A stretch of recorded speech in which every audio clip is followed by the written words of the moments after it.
Thank you for tuning in to VNA News. You're watching the bulletins. Coming up next, we have your top stories.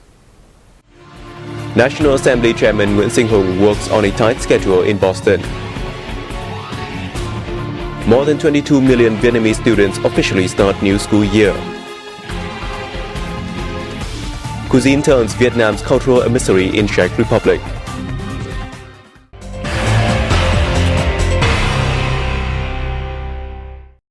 National Assembly Chairman Nguyễn Sinh Hùng worked on a tight schedule during his stay in Boston City of Massachusetts State, which was part of his visit to the U.S. On late September 4th Vietnam time, the Vietnamese leader visited the old town hall of the state of Massachusetts. Built 300 years ago, the hall houses the east side balcony from where the U.S. first Declaration of Independence was proclaimed in 1776. Massachusetts officials traditionally stand at this balcony to redeliver the Declaration on the country's National Day.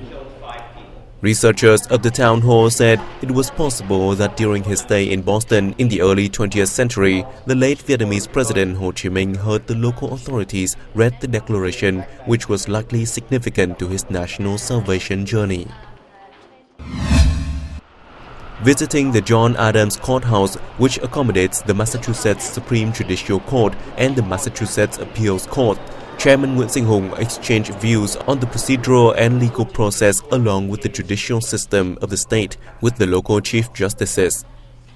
He also presented procedural rules and court activities in Vietnam.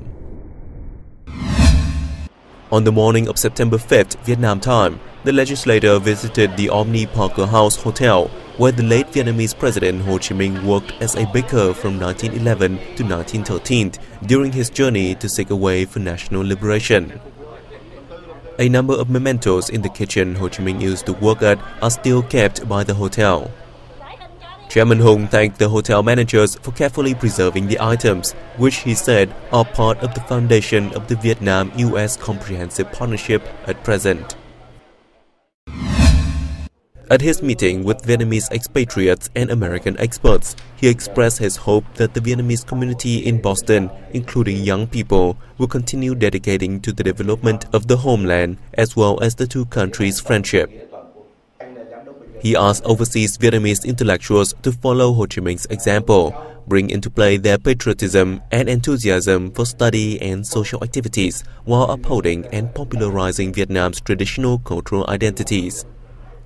He also told them to abide by local laws and added that the Vietnamese party and state always provide the best possible conditions for them to contribute to the nation. The top legislator visited Massachusetts General Hospital, the original and largest teaching facility of Harvard Medical School and the third oldest general hospital in the U.S. Leaders of the hospital said they hope to boost medical cooperation with Vietnam, such as in orthopedic surgery, cancer treatment, and personnel training. Chairman Hùng said the flourishing relations between the two countries are the ideal condition for them to forge ties across the board, including in healthcare between Massachusetts General Hospital and its Vietnamese counterparts. He voiced his hope that the hospital will seek investment opportunities in Vietnam, provide training to, and share experience with the largest medical establishments, especially Bạch Mai Hospital. The Vietnamese delegation left Boston for Washington, D.C. on September 5th morning. On September 5th, more than 22 million Vietnamese students officially started their academic year 2015 to 2016, when schools across the country organized the new school year ceremonies simultaneously for the first time. Vietnamese students used to attend such ceremony on different days in the past, but all schools across the country were required to start the new school year on one same day, September 5th, following an order by Deputy Prime Minister Vũ Đức Đam. At a conference earlier last month, Deputy Minister Đam asked the Ministry of Education and Training to choose a day for schools nationwide to kick off their academic year. The ministry then conducted a quick survey among local educators on the issue, who eventually agreed to choose September 5th for the special day. The Deputy Premier also insists that the ceremonies be held briefly with short speeches and include activities for students to enjoy their day. Vietnamese students used to feel unhappy with the new school year ceremonies, where they would have to listen to lengthy speeches by school leaders under harsh sunlight. The requests for changes by the Deputy Minister have thus been greatly supported by members of the public, as the briefly held events will bring students joy instead of tiredness. In the new academic year, strong and comprehensive renovation in teaching and studying methods as well as curriculum reform are expected to continue across the country, with the aim of improving education and training quality. Students are encouraged to focus on creative activities, scientific research, and exercise soft skills.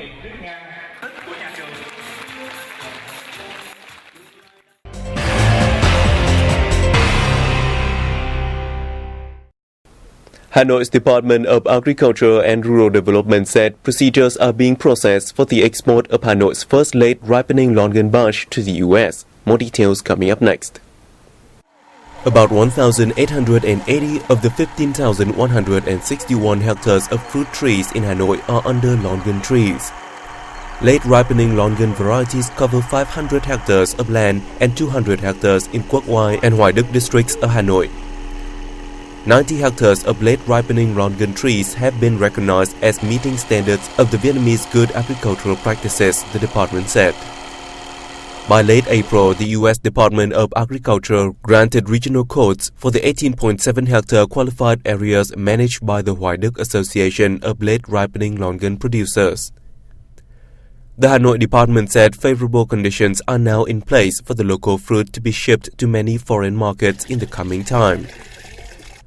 The U.S. Department of Agriculture approved the import of fresh longan and lychee from Vietnam in 2014. Vietnam is expected to export 1,200 tons of longan and 600 tons of lychee to the U.S. every year.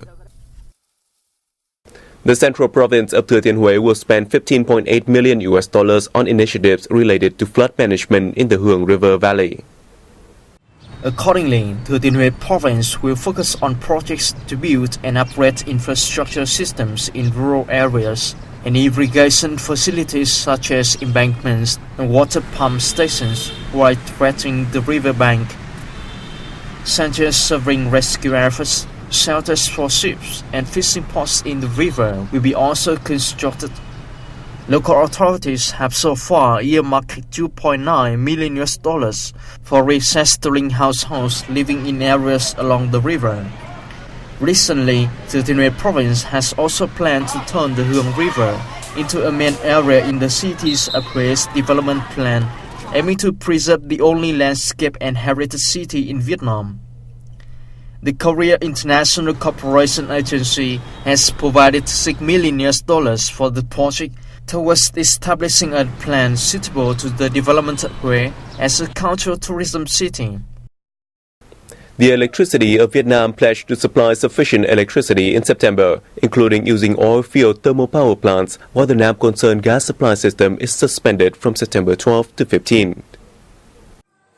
The Electricity of Vietnam implemented measures to ensure the safety of reservoirs, hydroelectric power plants in the Delta area during the flood season, and prepare equipment and materials for incidents.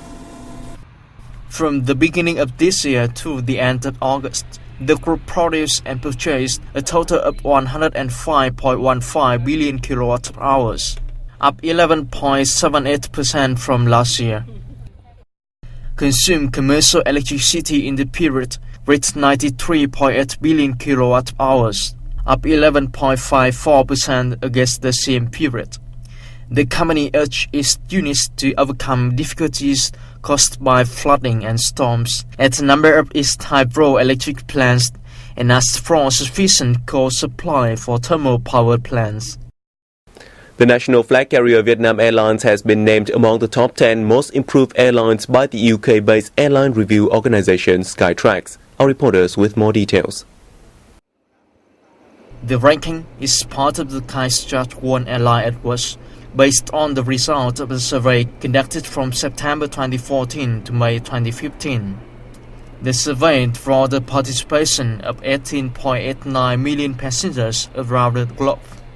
The award for the world's most improved airline represents the highest changes in ratings amongst the airlines featured in the awards. In addition, Vietnam Airlines also jumped 3 positions to 55th place in the list of the world's 100 best airlines for 2015. Skychart World Airline Awards are coveted quality accolades for the world airline industry. Travelers from across the globe take part each year in the world's largest airline passenger satisfaction survey to decide the award winners.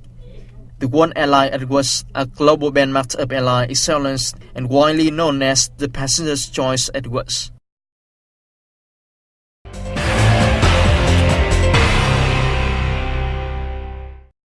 Gastronomy has proved itself to be Vietnam's most active cultural emissary in the Czech Republic, as illustrated at a recent Vietnamese cultural festival in Prague.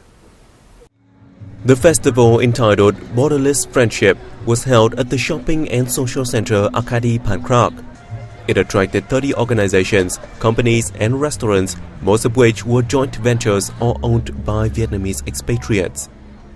It featured booths promoting Vietnam's tourism and selling handicrafts along with singing and dancing performances. A majority of the approximate 10,000 visitors, both Czechs and foreigners, were interested in Vietnamese food stores.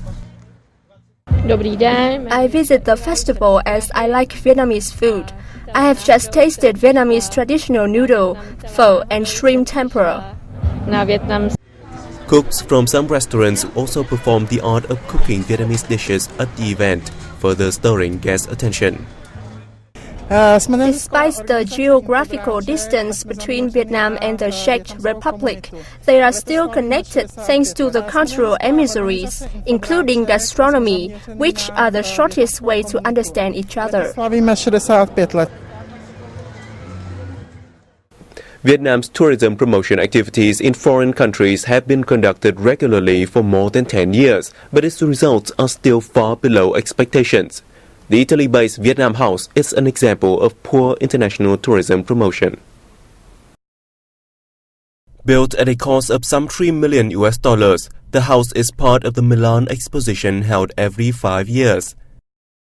Though in contrast to the impressive exterior design, Vietnamese cultural values and cuisine quintessences seem to be blurred. Many travel companies criticize the house for its lack of management. We should draw a lesson from this initiative. The original design of the house is quite good, but we could not maintain its beauty.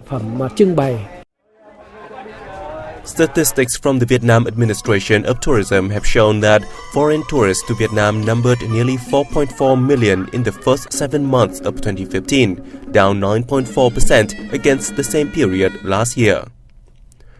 Experts attribute the lack of diversity in tourism products in conjunction with inefficient promotion activities and inexperienced staff to the decrease.